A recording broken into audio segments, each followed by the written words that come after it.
என் அன்பு தங்கமே, நீயும் உன் துணையும் சற்று மனக்கசப்போடு பிரிந்துள்ளீர்கள். இப்பொழுது உன் அன்பானவர், நீ விரும்பியவர் உன்னோடு பேச வேண்டும் என்று முடிவெடுத்து விட்டார். அவர் பேச வருகையில் நிச்சயம் நீயும் பேசிவிடு.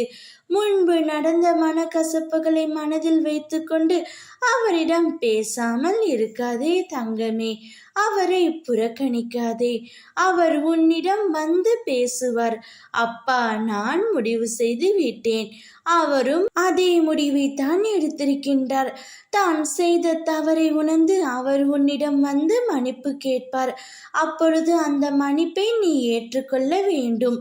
உண்மையான உறவுகளிடத்தில் தவறு செய்வது, மன்னிப்பு கேட்பது, சங்கடங்கள், மனக்கசப்புகள், பிரச்சனைகள் அனைத்தும் வருவது இயல்புதானே.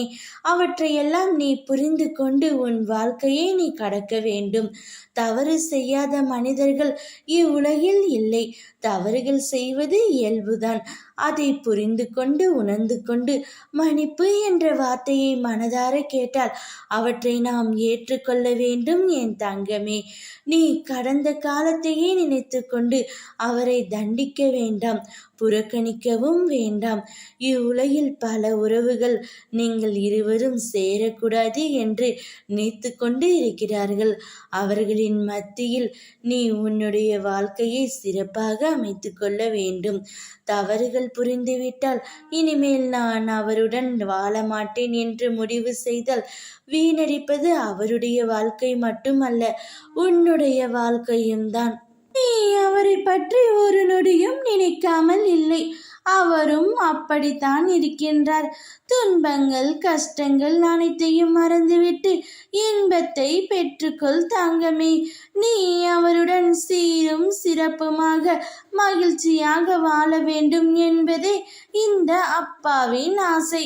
ஒருவர் தவறு செய்து மனதார மன்னிப்பு கேட்டால் நாமும் அவரை மனதார மன்னித்து ஏற்றுக்கொள்வது நம்முடைய வாழ்க்கைக்கு சிறப்பாகும்.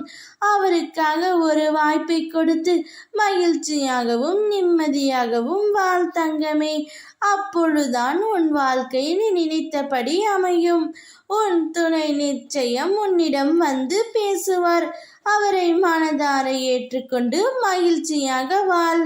ஓ முருகா, வேலுண்டு வினையில்லை, மயிலுண்டு பயமில்லை.